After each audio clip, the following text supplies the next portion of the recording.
नमस्कार, फिर पैसा बोलता है में आपका स्वागत है। मैं आनंद श्रीनिवासन। आज बहुत खुशी की माहौल है। मार्केट 300 पॉइंट ऊपर है। अब 3 बजे मैं बात कर रहा हूँ, लगभग 300 पॉइंट ऊपर है। बैंक निफ्टी भी ऊपर है। सोने के दाम में भी ऊपर है। सोना 11,800 तक पहुँच गया है।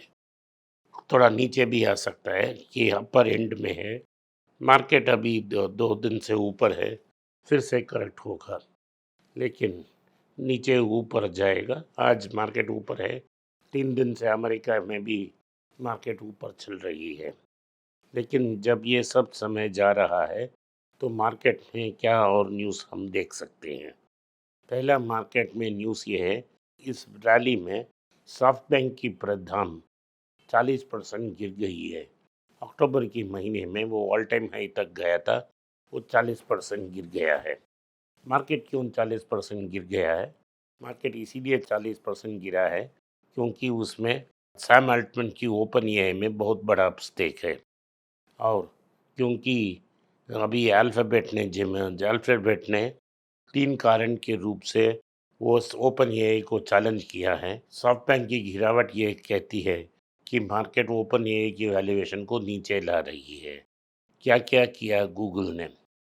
गूगल ने पहले अपना टीपीयू चिप्स को बाहर देना शुरू की। वो एंथ्रोपी को 1 मिलियन चिप देने के लिए तैयार हो गया है। दूसरी बात है कि मेटा ने ये गूगल को अप्रोच किया है कि हमें भी 2-3 मिलियन चिप्स दें। ये टीपीयूज़ इससे बहुत चीप है, एनवीडिया की जीपीयू से बहुत चीप है और उसे आसानी से इस्तेमाल किया जा सकता है। गूगल 10 साल से ये प्रोडक्ट डेवलप कर रही है। ये 5th जनरेशन की टीपीयू है और ये एनवीडिया से बहुत चीप मिल रही है। इसके कारण एनवीडिया का दाम 3% गिरा है। एनवीडिया का जो मोनोपोली था, उस मोनोपोली को गूगल ने तोड़ दिया है। ये पहला रीज़न है। दूसरा रीज़न ये है कि गूगल के पास एक बिलेबल प्रोडक्ट है, गूगल बनाना। गूगल बनाना को लोग खरीद रहे हैं और इस्तेमाल कर रहे हैं। इससे गूगल का जो डेटाबेस है वो इम्प्रूव हो रहा है। तीसरी बात ये है कि उन्होंने एक नया सॉफ्टवेयर एआई वर्जन लॉन्च किया है, जेमिनी 3.0। लोग जो इस्तेमाल कर रहे हैं, मुझे बता रहे हैं कि Google 3.0 that is Gemini 3.0 chat GPT सब जगह बेहतर है और ये बेहतर परफॉर्म कर रहा है और ये अच्छा परफॉर्मेंस दे रही है। तो ब्लूमबर्ग ने एक बड़ा आर्टिकल लिखा है, बोला है कि स्लीपिंग जायंट अवेकन्स।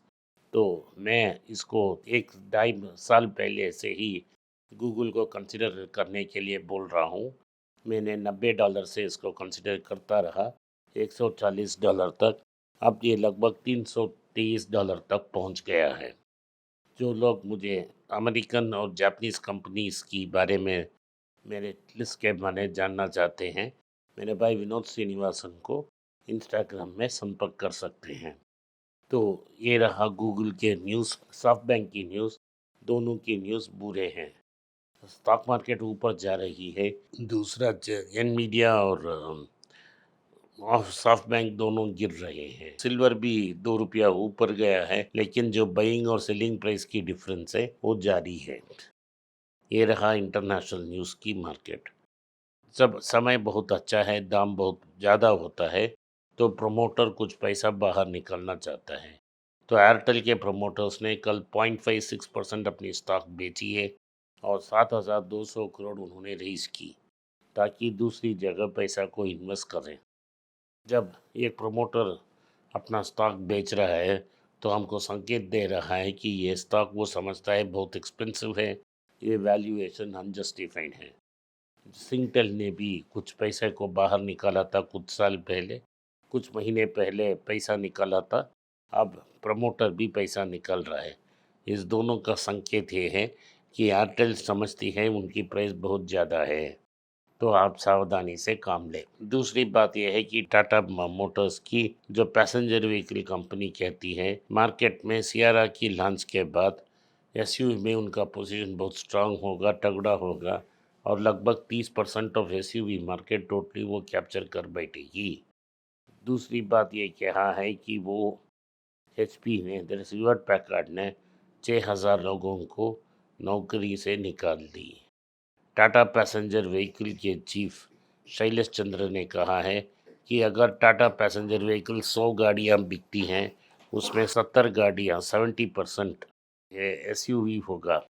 तो एसयूवी मार्केट को डोमिनेट करने की प्लान में है Tata Motors passenger vehicle.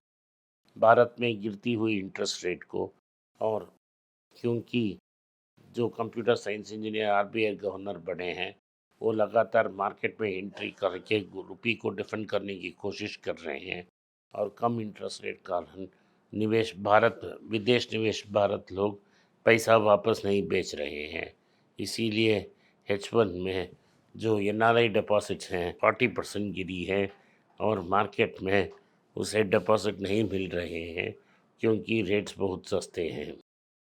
HCL limited और AWS जो अमेज़ॉन वेब सर्विसेज हैं, जो क्लाउड सर्विसेज प्रोवाइड करती है, उन दोनों ने फाइनेंशियल सर्विसेज को मॉडिफाई करने के लिए एआई और चैटबॉट यूज़ करने का निर्णय लिया।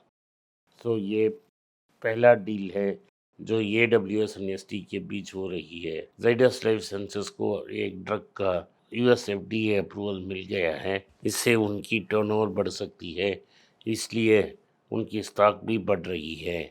ओला के पास मार्केट शेयर भी जा रही है और प्रॉफिट्स के बारे में वो सोच भी नहीं सकते।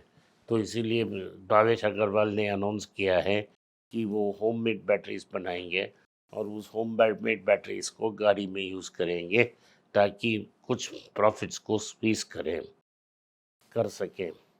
तो ये बोला कि होम बैटरीज करने के लिए गोल्ड में हिस्टोरिक रैली है, लगभग 60% हो गई है लोकल करेंसी टर्म्स में।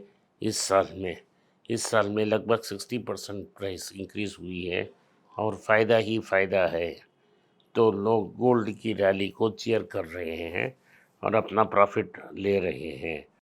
इसके बाद M&M ने अनाउंस किया है कि 1000 EV चार्जर्स सेटअप करेंगे और 2027 तक ये प्री ओन्ड पेट्रोल स्टेशंस पे होगा।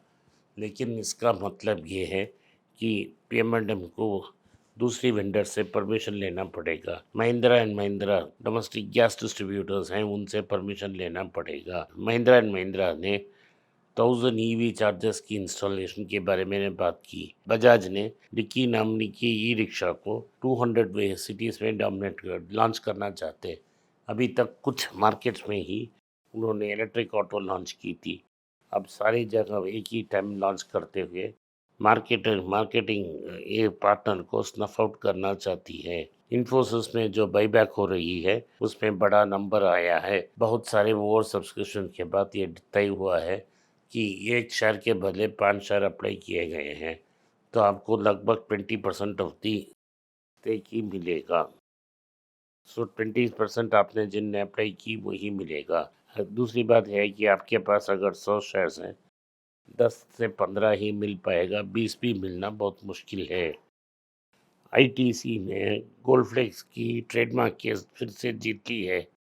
सो दिल्ली हाई कोर्ट में ITC ने गोल्डफ्लेक्स का ट्रेडमार्क जीत ली है और ये कह दिया है कि अगर गोल्ड का सिगरेट से लेन देन है तो ITC ही उस ब्रांड को यूज़ कर सकती है क्योंकि उनके पास गोल्ड फ्लैग का प्रोटेक्शन है। आज के लिए इतना ही। आपने इस पॉडकास्ट को सुना, इसके लिए मैं आपका आभारी हूँ। हो सके तो वीडियो को लाइक कीजिए, चैनल को सब्सक्राइब कीजिए और बेल नोटिफिकेशन दबाएं। इस वीडियो को अपने दोस्त और रिश्तेदार के पास भेजें और उन्हें देखने की आग्रह करें। नमस्कार, धन्यवाद, जय हिंद। नीचे एक ईमेल स्क्रॉल हो रहा है, इसका ईमेल एड्रेस है paisa.bolta hai.np@gmail.com। अगर आप मुझसे संपर्क करना चाहते हैं तो इस ईमेल में मेल भेजें, मेरी टीम आपसे बात करेगी। फिर से बता रहा हूँ मैं, paisa.bolta hai.np@gmail.com। इसमें आप मेल भेज सकते हो, मेरा टीम आपसे संपर्क करेगा।